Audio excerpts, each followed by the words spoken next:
Hello everyone! For today's video, medyo magiging kakaiba at emotional tayo ngayon. Nais kong i-share ito sa inyong lahat dahil naniniwala akong mahalagang bahagi ito ng pagiging isang responsableng pet owner. Hindi ito tungkol sa pag-ibig o tungkol sa mga material na bagay, kundi ito ay tungkol sa heart-wrenching experience ko sa pag-let go sa isa sa mga pinakapaborito at pinakamamahal kong puppy. Bago tayo tuluyang maging malungkot at super emotional, ay maglaan muna tayo ng ilang sandali upang gunitain ang ilan sa mga nakakapanabik, nakakatuwa at sobrang nakaka-good vibes na mga sandali na ibinahagi ko sa aking pinakamamahal na Choco Lokoy. Yung fourth black ata to black. Mula sa araw nga na ipinanganak siya hanggang ngayon, hindi nga may tatanggin na sobrang na-attach na ako sa mga paping ito na itinuturing ko na rin parang mga anak ko. Sila ang palagi kong kasama at pinagmumulan ng lakas, inspirasyon at walang katapusang kasiyahan. Ngunit tulad nga ng sinasabi nila, ang lahat ng bagay ay may katapusan. At ito nga ang nakakalungkot na katotohanan na hindi natin maiiwasan at kailangan ngang tanggapin. Ito na nga ang araw na kinakatakutan ko at kailangan ko nang bumitaw at gusto kong ibahagi sa inyo ang aking mga iniisip at nararamdaman sa buong pagkakataong ito. Napakahirap nga ng desisyong ito na talaga nga namang pinag-isipan ko ng ilang araw. Nariyan nga ang hindi ko pagkatulog o pagiging balisa dahil parang hindi ko kayang i-let go ang isa sa mga nagpapasaya sa akin. Para sa akin, mas minabuti kong wakasan ang aking nararamdaman dahil napagtanto ko na maaring hindi ko maibibigay ang pinaka-the best na posibleng buhay para sa kanila dahil sa anim nga sila at parang sa isip ko ay hindi ko maibibigay ang sapat na pag-aaruga at pagpapalaki sa kanila dahil na rin sa mga kadahilanang tulad nga ng aking schedule sa trabaho, sitwasyon sa pamumuhay at iba pang mga personal na kalagayan. Di nga may kakaila na almost everyday nga ng aming buhay ay kasama ko ang aking mga puppies at ibinahagi ko ito sa inyo at talaga nga namang lahat ng ito ay binigyang halaga ko at ibinahagi ko hanggang sa pinaka-the most incredible bonding moments kasama ng aking mga puppies. Hindi ko makakalimutan ang puppy dog eyes niya, ang kanyang wagging tail na nagsasabing super happy siya, mga sarat, kulitan, pagpapasaway at habulan.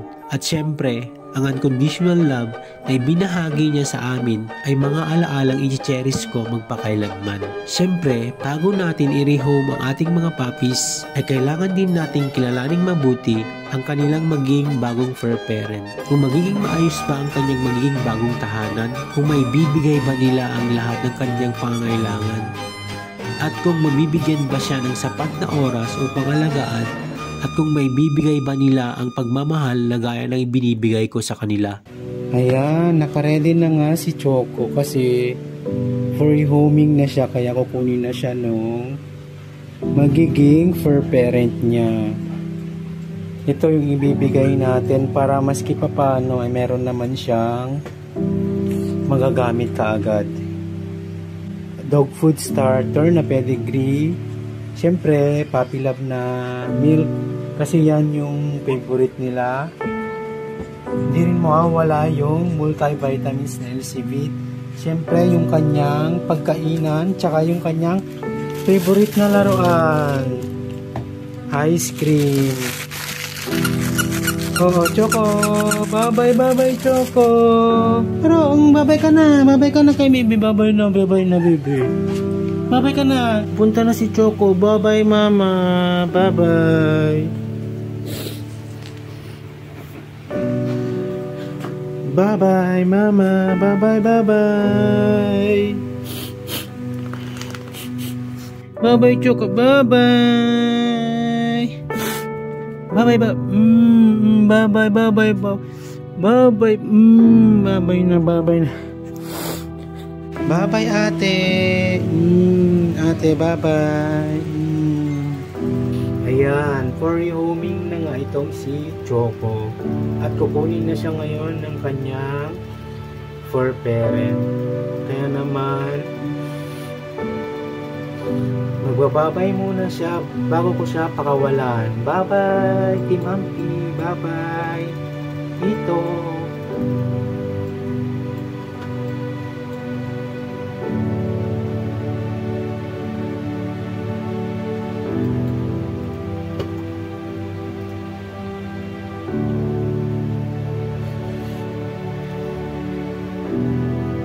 Bye-bye, Team Amping. Bye-bye, Tito. Choco Lokoy, signing off. Bye-bye po.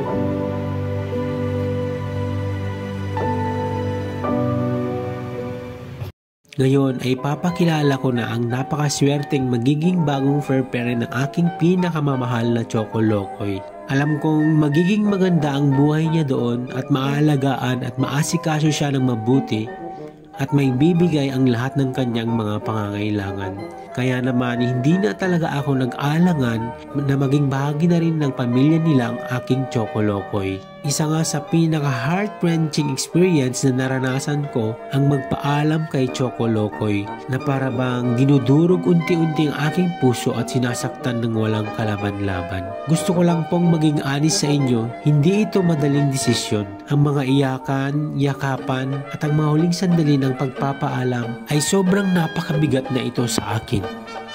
At habang nakaupo nga ako dito ngayon at nagmumuni-muni sa aking naging desisyon, gusto ko lang malaman nyo na kung minsan ang pag-let go ay ang pinaka-the best na magagawa natin para sa ating mga alaga.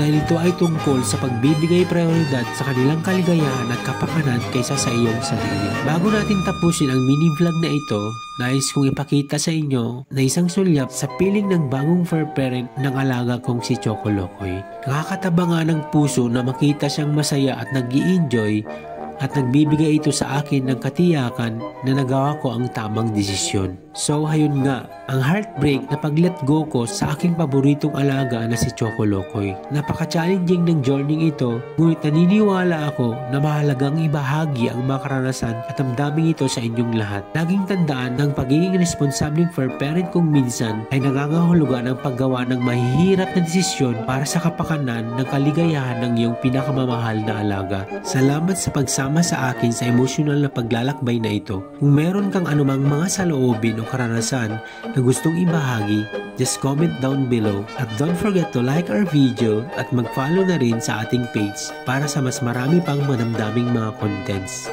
Hanggang sa muli! Bye-bye!